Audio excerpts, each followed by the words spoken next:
নমস্কার বন্ধুরা, কেমন আছো সবাই? আমি জয়ন্তী। আজ আমি তোমাদের সাথে শেয়ার করছি অপূর্ব স্বাদের একটা ব্রেকফাস্ট রেসিপি, যেটা খেতে অত্যন্ত সুস্বাদু হয়, হেলদিও এবং খুব তাড়াতাড়িও হয়ে যায়, এবং এটা বাচ্চা থেকে বড় সবারই ভীষণ ভালো লাগবে। আর সেটা হচ্ছে ফুলকপির পরোটা। আমি জানি বন্ধুরা, তোমরা সবাই বাড়িতে ফুলকপির পরোটা বানাতে অলরেডি শুরু করে দিয়েছো, শীত যেহেতু শুরু হয়ে গেছে। আর তবে আমি বলবো, আমি যেভাবে বানাই একবার অন্তত পক্ষে তোমরা এটা বানিয়ে দেখো, খেতে কেমন লাগে। আমি বলছি তোমাদেরকে, এটা খুব ভালো লাগবে খেতে। একবার হলেও অবশ্যই বানিয়ে দেখো ভিডিওটা দেখে। তো চলো বন্ধুরা, বানাতে শুরু করি। প্রথমে ফুলকপিটাকে কেটে নেব।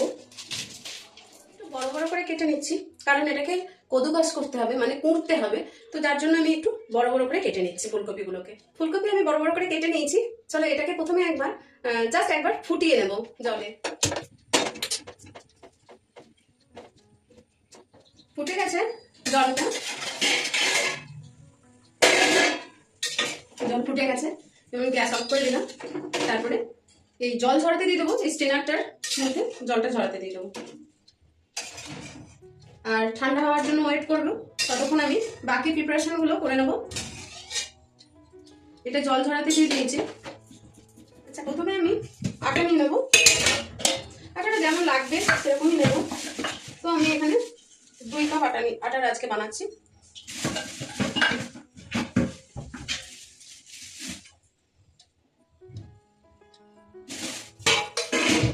এবার আটাটা মাখবো আজকে, মানে বাটার মিল্ক দিয়ে, যেটা আমি বাড়িতে বানিয়ে নেবো। এবার হচ্ছে আমি হালকা গরম দুধ নিয়ে নিয়েছি, আর এর মধ্যে দেবো একটু লেবুর রস দিয়ে দেবো।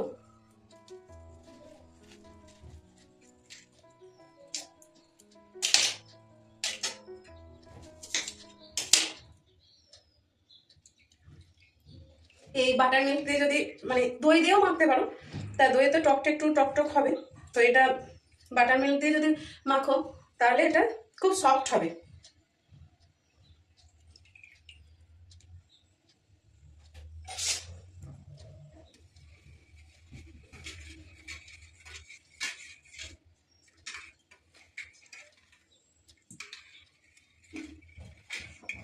এই যে হালকা হালকা দুধটা ফেটে গেছে, এই অবস্থায় আমি এইটা দিয়ে দুধটা মাখবো, আটাটা মাখবো। তার আগে আটাতে যা যা দেবো সেগুলো আগে দিয়ে নিই।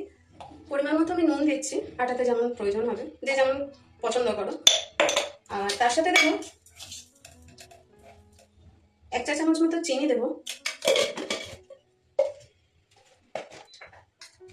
আর দেবো অল্প একটু জোয়ান দেবো, অল্প একটু জোয়ান নিয়েছি।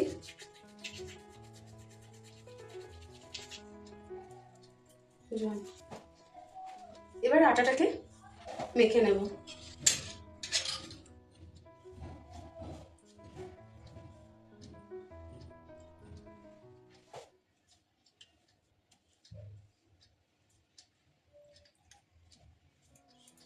আটাটা মেখে নিয়েছি, এটা একটা সফট ডো তৈরি হবে। যে কোনো পরোটা, পুর দেওয়া পরোটা যদি করতে চাওয়া হয়, তাহলে সফট ডোই আমাদেরকে তৈরি করতে হবে। তো হয়ে গেছে, রেডি। তো আটাটাকে আমি কিছুক্ষণ রেস্টে রেখে দেবো, ঢেকে দেবো ঢেকে এটা রেখে দিলাম। এরপরে চলো আমি ফুলকপিগুলোকে গ্রেট করে নিই, এতক্ষণ এগুলো ঠান্ডা হয়ে গেছে। ফুলকপি তো ঠান্ডা হয়ে গেছে, এবার কুড়ে নিই। আমি এদিকটাতে কুড়ছি, একটু মিহি হবে সেরকম ভাবে। এরকম মিহি হচ্ছে এটা, কিন্তু এটা তো একটু জল জল মতন হয়। তো এবার যখন আমরা বেলতে যাবো পুর দিয়ে, তখন আমাদের অনেক রকম অসুবিধা হয়। যার জন্য আমি কিছু টিপস এন্ড ট্রিক্স দেবো আজকে।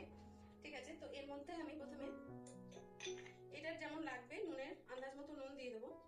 এই আমি 1/4 চামচ মতো নুন দিলাম।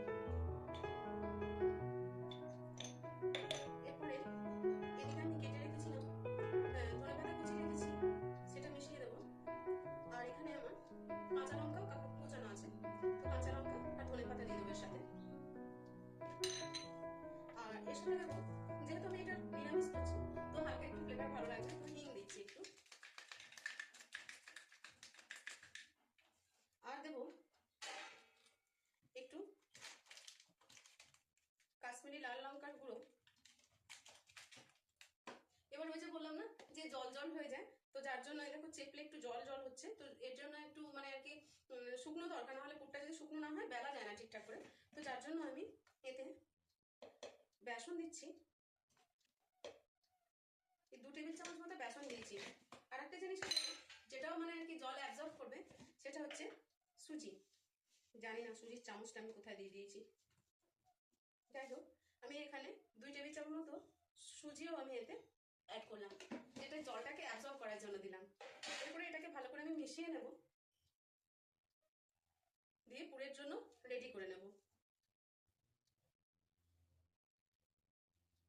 আটা তো এতক্ষণ হয়ে গেছে রেডি।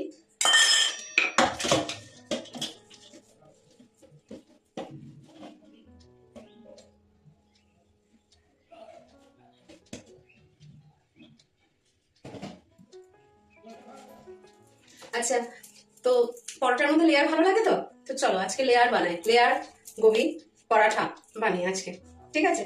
তো এর জন্য আমি আটাটাকে 2 ভাগে ভাগ করে নিলাম। 2 ভাগে ভাগ করে নিয়েছি, আমি 2 কাপ আটা নিয়েছিলাম। তো এই আটাটাকে পুরোটাকে প্রথমে আমি বেলে নেব। আমি একটু আটা ছিটিয়ে নিই, দিয়ে বেলে নিই।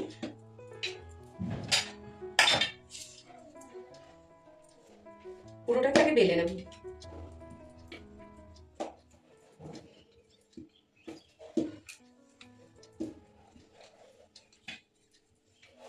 দেখো পুরোটাকে বেলে নিয়েছি। এরপরে এর মধ্যে একটু আমি এই অলিভ অয়েল স্প্রে করে দেবো।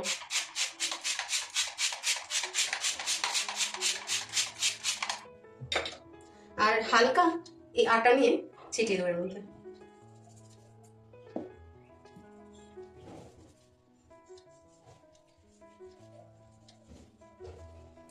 এরপরে এটাকে রোল করে নেব।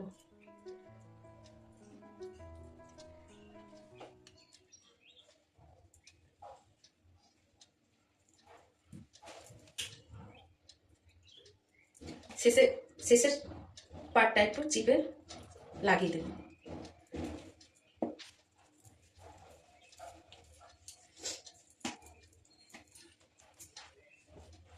হয়ে গেছে, চলো এবার দই বানিয়ে নেব। তো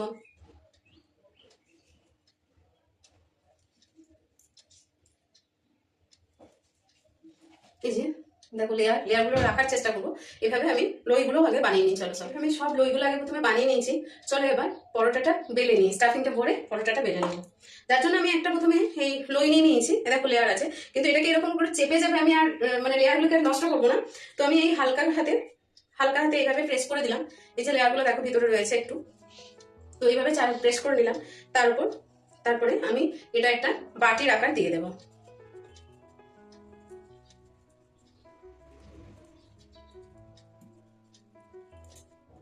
এরপরে এর মধ্যে এই যে স্টাফিংটা আমি ভরে দেবো।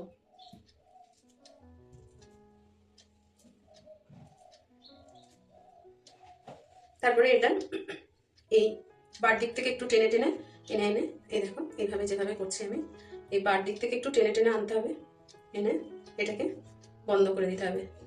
পুরটা অনেকটাই দিয়েছি বন্ধুরা, এভাবে বন্ধ করে দিয়ে একটু চেপে দিলাম। এবার পুর দেওয়া পরোটা যে কোনো সময় খুব হালকা হাতে বেলতে হয়। এটা পুরটা ভরার পর না হাতে করে অনেকটা স্প্রেড করে নেব। হাতে করে ভিতরের পুরটা অনেকটা স্প্রেড করে নেওয়ার পরে বেলতে লাগবো।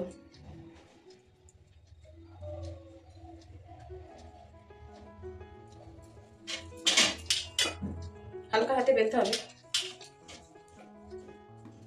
খুব এটা পাতলা করবো না, যেহেতু পুরটা অনেকটাই দিয়েছি সেই জন্য একটু মোটা মোটা হবে।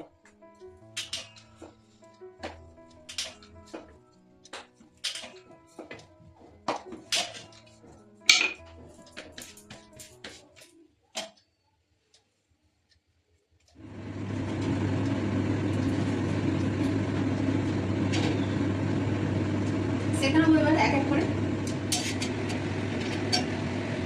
আচ্ছা এরকম সেকে নিয়ে ফুলিয়ে নিয়ে তেল ছাড়াও খাওয়া যেতে পারে। এভাবে প্রেস দিলে হালকা হালকাভাবে সেকাও হয়ে যাবে, প্লাস খেতেও খুব ভালো লাগবে। কিন্তু আমি তো আজকে পরোটাই বানাবো বলেছি, তো পরোটা বানাচ্ছি। তো আমি সাদা তেলের পরোটা সাধারণত সবাই বানায়, কিন্তু সাদা তেলটা আমি অ্যাভয়েড করি, যার জন্য আমি সর্ষের তেলেই বানাচ্ছি। তো আমি বলবো তোমরা সর্ষের তেলে যারা সাদা তেলের পরোটা খাও রেগুলার, তারা একবার অন্ততপক্ষে সর্ষের তেলে বানিয়ে দেখো, খুব ভালো স্বাদ হয় এবং খেতে খুব ভালো লাগে। এভাবে অল্প তেল দিয়ে সেঁকে নেবো, ব্যাস তাহলেই রেডি হয়ে যাবে আমাদের পরোটা খাবার জন্য।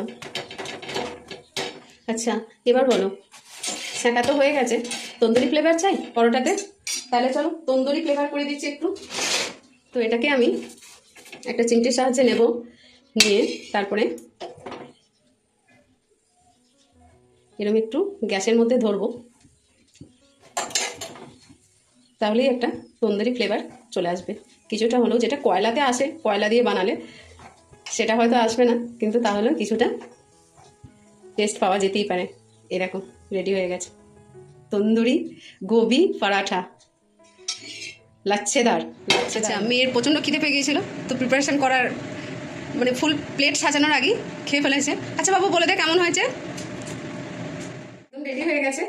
তো এটাকে আমি তন্দুর করেছি, অল্প তেল দিয়ে প্রথমে সেঁকে নিয়েছি, তারপরে তো দেখালাম তোমাদেরকে কিভাবে করেছি।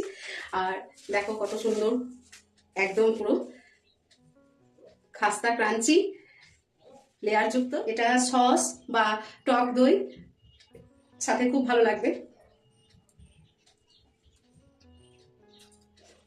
খেতে খুব ভালো হয়েছে, ক্রাঞ্চি এবং সফট আর দারুণ সুন্দর ফ্লেভার এসছে। তোমরা একবার অবশ্যই ভিডিওটা থেকে বানিয়ে দেখো। ভিডিওটা শেষ পর্যন্ত দেখার জন্য অনেক অনেক ধন্যবাদ। সবাই খুব ভালো থেকো, সুস্থ থেকো, আনন্দে থেকো। দেখা হবে পরের একটি ভিডিওতে। টাটা।